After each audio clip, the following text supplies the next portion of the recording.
Bienvenidos a mi podcast del papel al aula.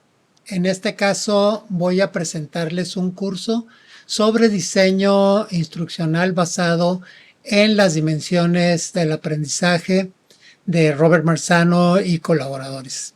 Va a ser una serie de videos que grabé hace tiempo, por eso siguen siendo perlas del pasado.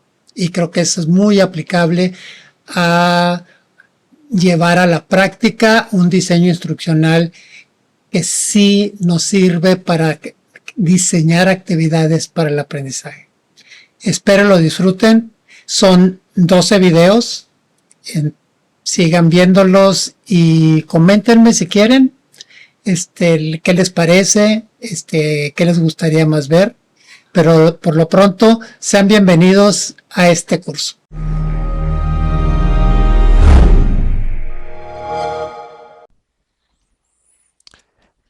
Vamos a continuar con la dimensión 3, que será la segunda parte de extender y refinar el conocimiento. En la primera parte ya vimos lo que era la parte de comparación, no la vamos a ver ahorita. También vimos la parte de clasificación, tampoco la vamos a ver hoy.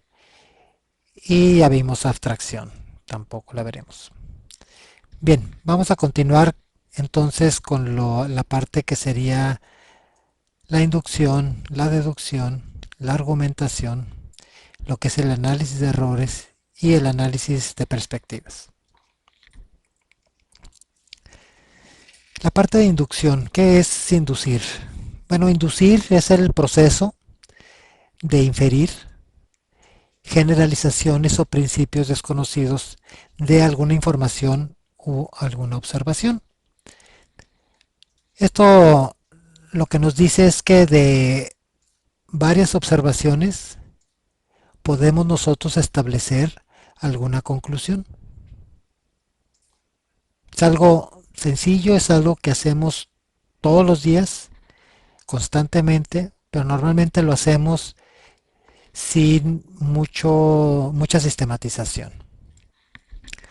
Entonces, por ejemplo, el modelo de razonamiento inductivo en este caso consta de 4 pasos. Aquí normalmente es enfocarnos en lo que llamamos piezas específicas de información u observación. Pero en principio la idea es no asumir nada, es ver la información o las observaciones que estamos haciendo. A raíz de estas observaciones, lo que nosotros tratamos de hacer es buscar patrones o conexiones entre la información que hemos estado identificando, que hemos estado observando. Recuerdo que es importante no asumir nada hasta este momento. Tenemos que buscar estos patrones, esas conexiones que son similares entre la información. Ahora, el tercer paso sería pues tratar de hacer una declaración que trate de explicar los patrones y las conexiones que observamos.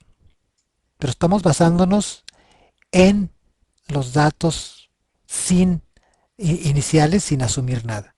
Ya que tenemos varias observaciones y podemos encontrar esos patrones y conexiones, es entonces hasta que hacemos una declaración que trate de explicarlos.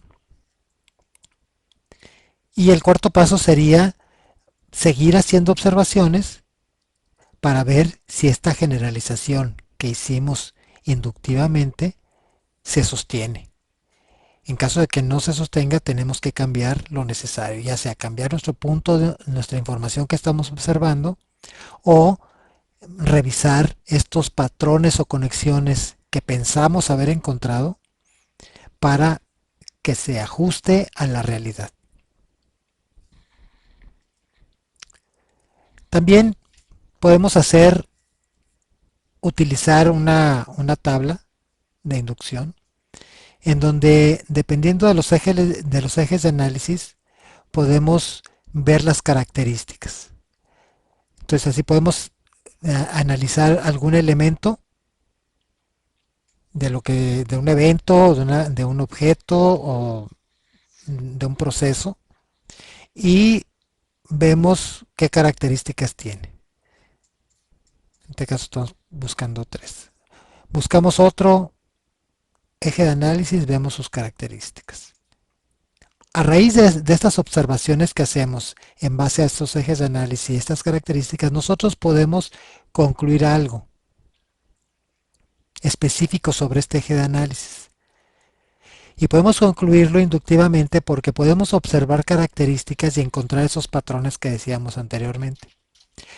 Al final de cuentas, cuando nosotros hacemos un análisis en base a diferentes ejes, obviamente esto va a ir completando la idea y las conclusiones que vamos generando por cada eje nos permitirá hacer una conclusión global.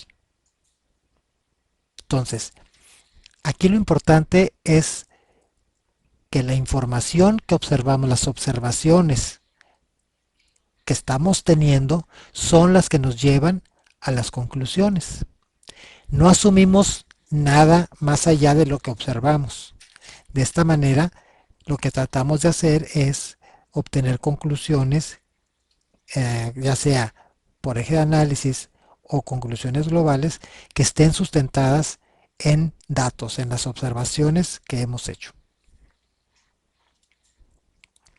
Por otra parte, la deducción es el proceso de utilizar generalizaciones y principios para inferir conclusiones no dichas sobre información o situaciones específicas.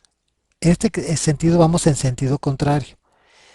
Partimos generalizaciones y inferimos conclusiones que no se han dicho sobre información o situaciones específicas. En este caso, tenemos una situación específica que observamos que es,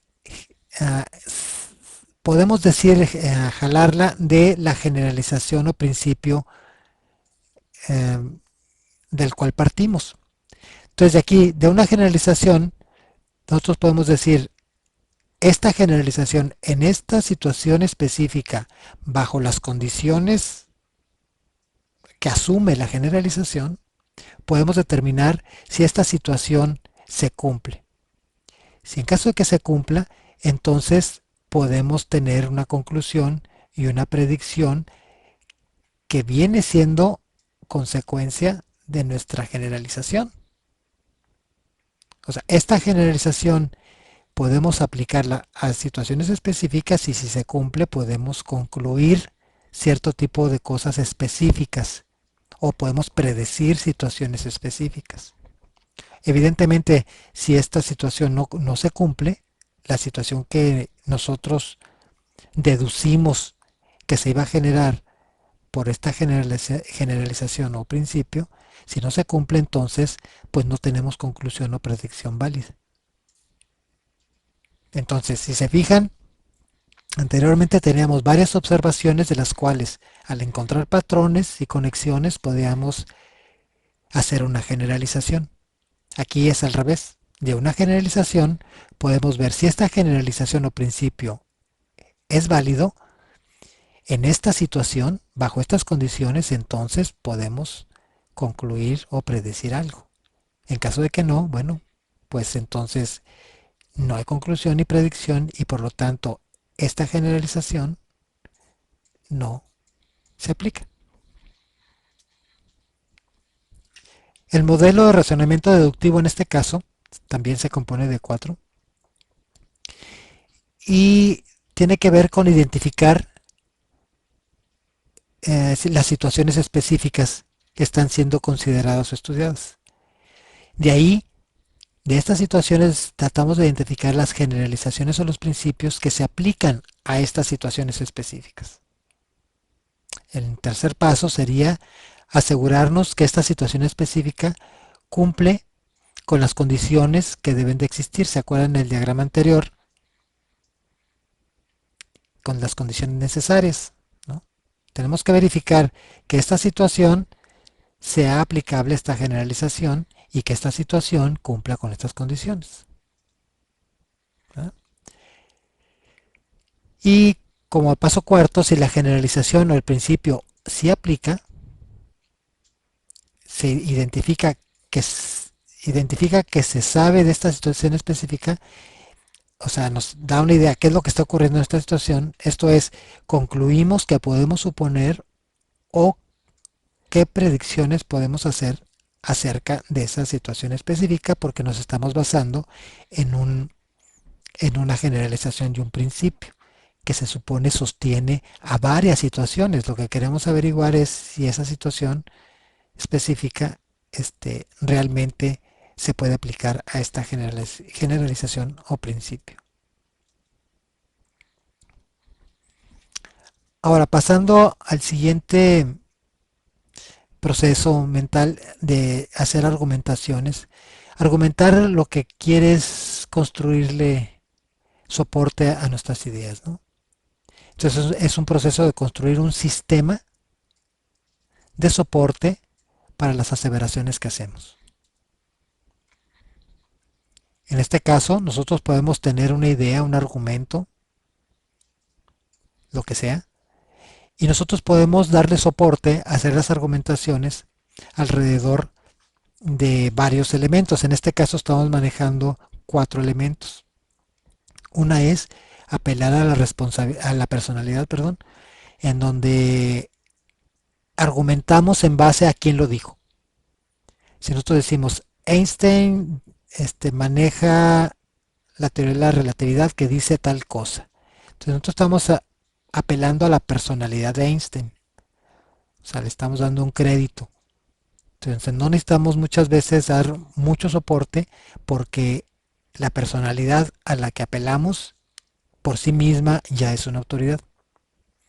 Otra cosa puede ser apelar a la tradición o las creencias aceptadas. Tampoco a veces necesitamos dar mucha argumentación si podemos decir, por ejemplo, que el 90% de los mexicanos es católico, por lo tanto respeta mucho la fiesta guadalupana, por decir algo. En ese sentido, la idea se sustenta simplemente por las tradiciones o las creencias que aceptamos, o sea que como sociedad acordamos estar de acuerdo. Entonces es una manera de hacer argumentaciones. Otra es apelar a la retórica. En este sentido se hace toda una argumentación dando dando un sustento lógico para argumentar y darle soporte a las ideas que manejamos. Y por último hay una que es apelar a la razón. Aquí lo que se busca es una racionalidad que debe estar sustentada en evidencias, en aseveraciones, en elaboraciones, argumentar sobre una idea, desarrollarla o delimitándola. En este caso las evidencias pues serían datos que sustentan las ideas. Otras son las aseveraciones, es decir, aseveraciones teóricas pudieran ser, ¿no? Que determinan tal y cual cosa. La elaboración es como armar, articular todo un desarrollo de la idea sustentando su lógica.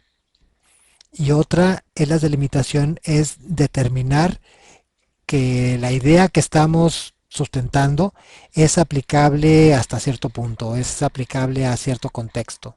Entonces eso sirve también para darle argumento a las ideas. Los modelos de argumentación tienen que ver con, son tres pasos, es identificar si estamos declarando hechos u opiniones, y eso es muy importante porque es muy diferente declarar hechos a declarar opiniones. En segunda parte, tenemos que saber si estamos declarando una opinión y tenemos que determinar si la situación nos garantiza un soporte.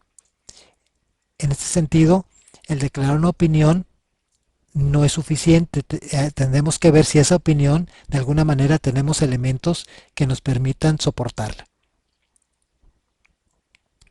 Cuando la situación nos garantiza este soporte, entonces construimos la argumentación a través de varios medios, como pueden ser los hechos, las evidencias, ejemplos o réplicas.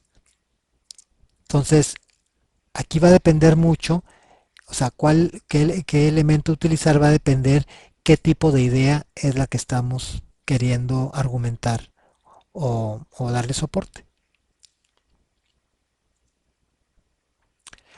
Otro proceso importante es analizar los errores.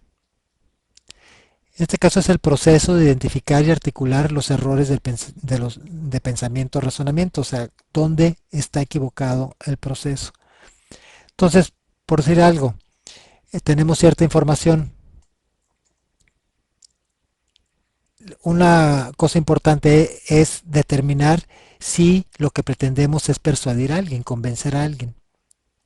Si no, pues no es necesario hacer el análisis, no es importante. Sin embargo, si sí nos interesa persuadir a alguien, entonces tenemos que ver si se nota algún error en la información.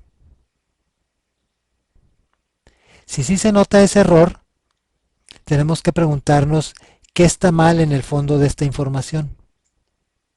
Ya sea, tiene una lógica errónea, sus referencias son débiles, está sustentado en ataques personales a alguien o algo, o es un problema de desinformación. Cualquiera de estos casos, de que sea una lógica errónea, de que tengamos referencias débiles, ataques o desinformación, necesitaríamos solicitar mayor información para tratar de resolver ese error. En este caso, si no se nota ningún error, bueno, pues no tenemos que seguir haciendo el análisis, así de sencillo. Entonces, es importante identificar las fuentes de error, ¿no? Así, el modelo de análisis de errores consta de 4 partes, donde primero es determinar si la información presentada es importante o tiene la intención de influenciar tus creencias o acciones. En este caso, tenemos que identificar las declaraciones o las aseveraciones que son inusuales o que contradicen lo que tú sabes que es verdad o que te parecen equivocadas.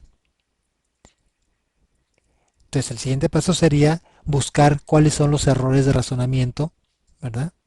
Los errores de razonamiento que sustentan la declaración o aseveración que en este caso piensas que es inusual, que contradice el sentido común o que parece estar equivocada, ¿no?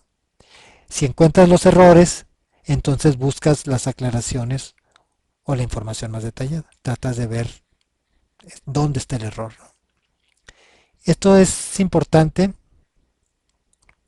el análisis de errores, porque a nivel didáctico, a nivel pedagógico es muy importante, es una herramienta muy importante. Es importante reconocer que debemos de aprender de nuestros errores y a veces los errores es el mejor elemento para el aprendizaje.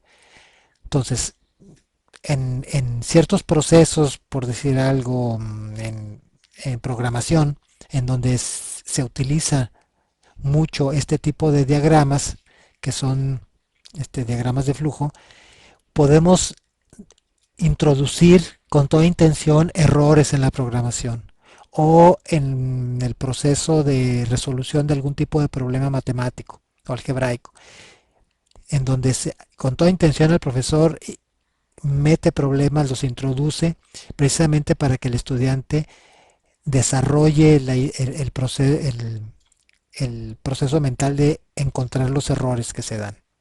Entonces, eso puede ser un procedimiento muy poderoso. Por otro lado, analizar las perspectivas es el proceso de identificar múltiples perspectivas en un solo tema, y examinar las razones o la lógica que hay detrás de ellas. ¿Qué tiene que ver esto? Pues dado que hay una perspectiva que normalmente está dada, que puede ser dada por la creencia del estudiante o por la posición que el maestro determina al principio, normalmente hay dos posiciones, o se está de acuerdo o se está en desacuerdo.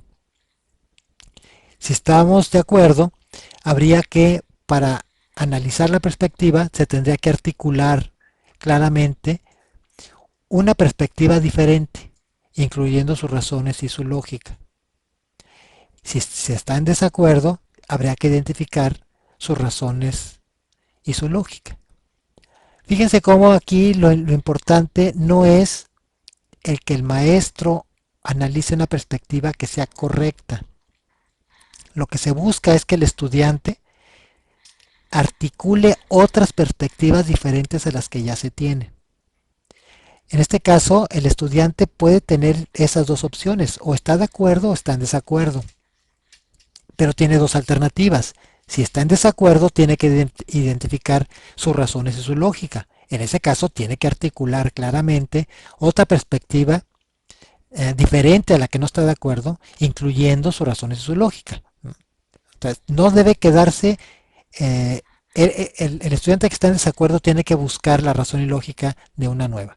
Y si está de acuerdo, tiene que buscar otra. Entonces, esa es un poquito la idea, es buscar perspectivas diferentes a las que ya se tienen. Y esto es muy común también como ejercicio didáctico, es oponer posiciones que son polémicas.